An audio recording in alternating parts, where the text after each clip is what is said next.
Hello, God's people. Today we have a wonderful privilege. I have my dear friend, Evelyn Johnson, with me today, and I will be asking her some questions. How are you, Evelyn? I'm good. Very good.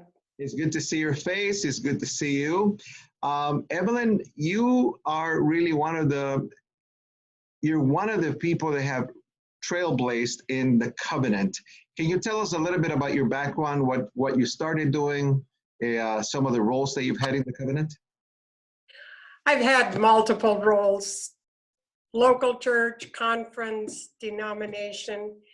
My ministry actually began in the Midwest Conference, and seems like every phase of the ministry as it evolved involved some form of equipping others. And it started there in the Midwest with the equipping of people who were engaged in youth ministry, Sunday school ministry, and then it just evolved. So I've served local churches, and then Midwest, Pacific Southwest, and then several times at the denominational level.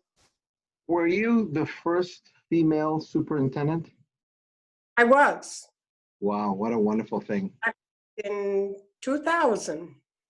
2000. Wow. It took a while, but I'm so glad that you did that. Do you remember some of our first interactions when back in the 80s? Oh, I do. I remember them well. I remember they all were really centered around your engagement with your leading. You had that band you led. Did you call it a band? Or was it? Yeah, it was a band. Yeah, it was called Alegoria. So, and that as it dovetailed with youth ministry. And I was here in Chicago and was the person who was over the department that sponsored CHIC, and our meeting related to the combination of music and CHIC. You invited my band to play at CHIC 91 in Bloomington, Indiana, the University of Indiana in Bloomington. But I remember that you used to be a fond of Guatemalan bakery. Is that? Oh, yes. I always felt like that was my beginning of understanding that was your way of really being able to warm someone up to various ideas, eat with them. And you would bring those wonderful baked goods to my office. Your office on Foster, yes. Wonderful. So, yeah. Well, before we get started, I want to thank you for being such an important part of my life, my development in ministry. You met me as a volunteer youth pastor. You encouraged me to get some schooling done in the 90s with CHET, which happens to be the Bible Institute the Latino Bible Institute for the Covenant. You also invited me to get some Posta Institute work done. And I will never forget the time in 2001 when I am well established in Chicago, married, have a family, have a good job, and I was leading worship for midwinter, and I'm putting my guitar away when you come up to me, being a superintendent now in the PSWC, the Pacific Southwest Conference, and you said to me, Danny, there's a church in California that would really benefit from you. And I believe that God is calling you to California. And I said, well, that's funny, Evelyn, because, God hasn't told me anything. And you said, why don't you check it out? Let's talk about that. And I go, yeah, I don't want to go to California. Why do I want to do that? I'm fine at being a volunteer youth pastor, a volunteer worship minister. And that was in January. That was at midwinter. In April, I was driving to California with my family to interview for Primera Iglesia del Pacto in Bell Gardens, where I served for 2 years, which led me to Fuller Seminary and so on and so on. So did you ever think that God would call me to be a superintendent like you at the time? I think I had a sense that the journey would take you in many places that you couldn't even envision. I wasn't specific in what that was, but because you remember that we got you involved in conference youth ministry when you were ministering in the local church. Yes, yes, yes. There were gifts that were obvious in that ability to cultivate relationships with many different people that definitely opened the way for what then emerged in your life. So I was very grateful that you allowed me to try different things and new things, and you allowed me to kind of change the way that our annual meeting was and becoming celebration, which I've also done here in Chicago. We don't call it the annual meeting anymore. We call it celebration because it's a way for us to celebrate. Okay, well, thank you for that. Thank you for reminiscing with me a little bit, and I'm so grateful for you. Thank you for being a mentor and a really good friend, Evelyn. well, and thank you for another part of your journey that you didn't describe in California, and that was being the church planter in what was probably one of our more difficult contexts for that ministry. And you were a risk taker. You were willing to engage. Yeah, well, Way for us. So thank you. thanks. I certainly had a lot of great support. One of the reasons why I've asked you to share some of your thoughts this morning is because we're still living in we're living in an unprecedented time, a time of pandemic. The coronavirus has been a devastating part to not only the United States, but the world. So what has been surprising to you in this time of Corona? To me personally, Sure.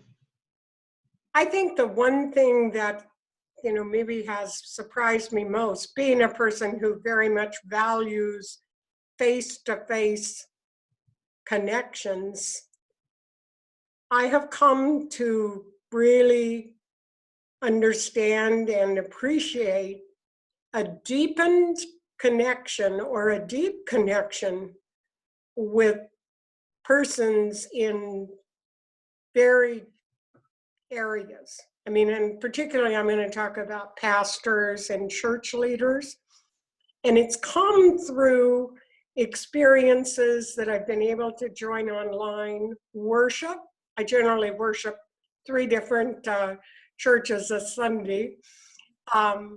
It's come through engagement in prayer meetings with people on the West Coast and East Coast. It just, there has been a surprise for me in how those connections can be very meaningful. Maybe it's partially because there's the space to really be attentive to those connections. That may be part of it, but yes, I think that has surprised me a little bit. I would say I have been, I don't know if surprise is the word, but certainly it has affirmed my overall sense that there's a lot of creativity that have seen expressed in terms of music. I mean, groups performing on Zoom and actually being very good sound. Creativity and how people have organized small groups and had prayer experiences. I think those are the things that have been the most noteworthy for me. In that, though, I have been surprised at those kind of overwhelming moments of deep sadness. And that has been in particular as I have connected with ministries or worship experiences or hearing pastors talk who are in the heart of some of our urban areas and are experiencing, extreme loss and just the sadness and wanting to be a part of, bearing that burden, particularly through prayer. We have a couple of our pastors who have been infected by the coronavirus, as well as lots of our lay ministers. And as you can imagine, some of our urban churches have been the most on this as well because of their rolling being essential employees. What are some observations for the church during this time? What are some of your hopes, some of your dreams for the church during this difficult but yet creative time? It is both of those, difficult and yet creative. I think there's an opportunity to really learn, particularly in relation to how could their online presence be maximized. I mean, it's sort of, we were forced into testing it out. And I, in particular, of course, being a person who currently is involved in helping to lead a ministry that focuses on boomers and older adults, being so aware that there are some people that are socially distanced the majority of the time. And that when, particularly in bad weather experience, they simply cannot get out. And there are ways, I think, that we can learn from this that can maximize those connections and being able to help people access worship experiences, study experiences, prayer times, and not just older adults. I think there's opportunity as well for young adults who are very tech savvy to begin with, that are alone, because those two groups, the young adults and older adults, are the ones that even prior to this were identified, and research has demonstrated in the last couple of years that those groups both suffer from isolation and loneliness. So I don't know what that looks like, but I think there's an opportunity. I think also there's great opportunity for outreach into the communities. One of the things I've talked about with the small group that I'm part of is just acknowledging the simple acts of kindness are huge. And it's not the big deal. It's the little simple acts of kindness. And I think it's, an opportunity for neighborhoods. I mean, not just the neighborhood that surrounds the church, but wherever their congregants live, there are neighborhoods. I just got slide presentation from one of our crescendo coaches this weekend. Wonderful model of it. They have, they discerned that, it's that time of the year where, plants and small flowering plants as well as other plants would be something that people would be purchasing, that they would plant outside, and obviously aren't necessarily able to get out and go get it. So they did what they called how was it? Well, anyway, it was the whole matter of gifting a little plant, and they targeted the widows group. They have a group in their congregation. I thought, that's creative. I mean, they could do that. They could deliver a little plant, remain socially distanced, and yet bring joy, and something that the person could really take as a sign of spring. So, yeah. Now, you have walked alongside of many pastors, many leaders, many lay leaders, and you have a wonderful way of walking with people. It has never been an overbearing way. It's always been a pastoral way, a deep pastoral concern for people, and people really appreciate that from you. What would your advice be for leaders to keep in mind during this time? What would be important for us to consider? I think first and foremost, and I hope that what you've said has been true for, I'm sure there's many times when that hasn't necessarily been as visible, but be present. Now, I know that sounds strange in a socially distanced environment, but this is a time to be present. I mean, your presence needs to be that which people sense, whether it's a phone call, whether it's, like I say, some little act of kindness. And it starts, if you have a staff, it starts there. And then if you have, and you probably do a leadership team, and then, the whole congregation, making sure at least that there is a network of people that will be present. It's sort of that process of sort of holding people. These are difficult times, and it's different for everyone. We're not all in the same boat.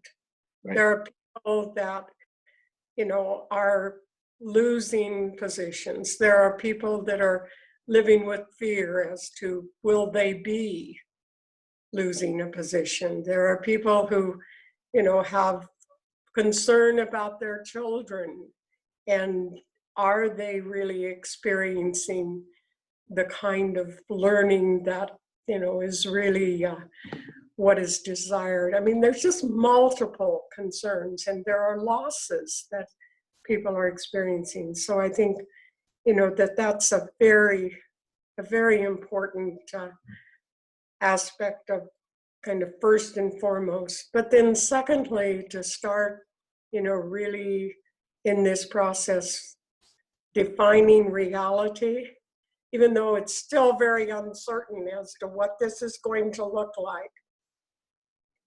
We need to be very conscious that it's not a matter of going back to the way it was. That is gone. There is no such thing as going back to normal. It will be a new normal. And to live through this in a way that you harvest the learnings, not only what you're learning personally, and you can bring that together, but what you're learning as, a staff, as a leadership team. Harvest the learnings from your congregation and allow God to speak through those to really help you lead into what I would hope would be, a very healthy and, effective ministry that will even be better. You'll be surprised at, how God will surprise you. You will be surprised at how He surprises you. That's a little redundant. So I can definitely testify, Evelyn, of the many times where you've been present for me. Yeah. And some of us are trampled by our own ego, and we wish to provide answers and great magic words for people. And the fact is, just being present for people in their hardest time. And Evelyn, you have seen me in my best times, and you have seen me in the worst of times. And your presence there, letting me know it was going to be okay, that God had this under control. It's remarkable. And thank you for that. That is important, what you just said. to really keep very much in mind, God is at work. And, you know, it's going to be our job, and it is our job to, in an ongoing way, hear what it is he's saying and to really connect with what he's doing. So one of my concerns when I went through my divorce was whether I would be able to be effective as a pastor after that. And I'll never forget the words you said. God is going to use you despite of you. and I go, well, thanks, I think. oh. God has, and I am so grateful for that, because there's no such thing as a perfect pastor, and there's no such thing as a perfect reality for anyone. I remember meeting with you and David Kirsten, who was the executive minister of Developed Leaders at the time, and we met at the airport of oh my goodness, the Bay Area, the big airport. San Francisco, thank you. I don't know why I didn't remember San Francisco. Yes, I even remember it. Yeah, and just sitting with you and being able to be loved and cared for and guided. Okay, so one last question. You have had an incredible tenure of ministry in different positions. You made for me, you made it normal for a woman to be my mentor and to be my leader. There are some people that have grown up without that that paradigm and have struggled with that. And I know that you must have had your struggles as well. But in your years of ministry, what are some of the ways that God has provided for you in the time of need? Well, I think in a way you would say it was in experiences that weren't necessarily at all related specifically to being a woman in ministry. But I think certain things that he taught me through some other experiences, like, for example, we lived through a period in the mid-70s of my husband being unemployed. Very critical time. 2 boys, one in older elementary and the other junior high. And I think what God really taught me through that was know your values and hold on to them. It doesn't change. Circumstances don't change who you are. Know your values, and also know God will provide. And in that also to acknowledge that the glass is half full, not half empty. So carry on, you know, into other years. I would say that, you know, probably in every one of my various ministry roles, I faced that matter of needing to really re-articulate or claim those values. But also in addition to it, the whole matter of knowing. It was kind of in the late 70s when I first got connected with this whole matter of having a personal mission statement, and went through a very extended process to articulate that, but also then the importance of having a mission, a clear mission articulated for whatever the ministry was. And I think that that too became a way that God provided in different points where there definitely may have been need to keep me focused not only on the values, but what is it that I called you to, and what's the mission that you need to attend to? That it's about my work, it's not about your work. And that's why I think I claim Ephesians 2:10 so strongly in terms of, we are God's masterpiece, created. It's for his agenda, not our own. But that manifests itself in different ways, in different contexts.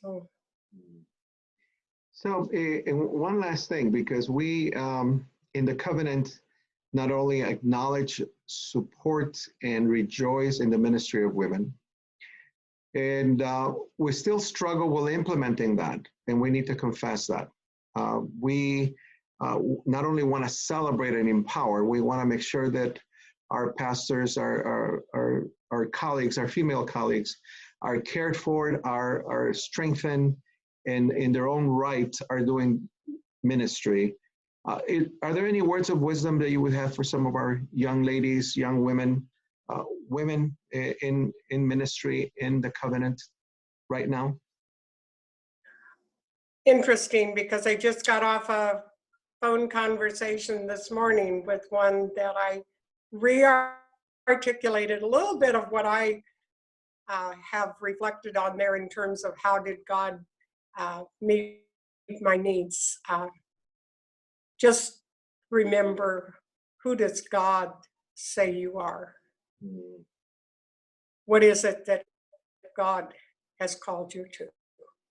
And live into it. Amen. That's the responsibility we have. It is responsibility. I once, in fact, told a pastor who, really was struggling with that whole area, and I said, I look at it this way. I have as much responsibility to use the gifts that God has given me in the call that he has placed upon my life as you do. And thus I say, know who you are, that God says you are. Amen. Amen. Well, as always, Evelyn, it's been a pleasure to be with you. Oh, it's fun to talk to you. Thank you. I always have a day that is just filled with a little bit more joy, because you are a definite ambassador of joy. Thank you. Thank you. Well, when you talked about presence, I was thinking, oh, that's who I got it from.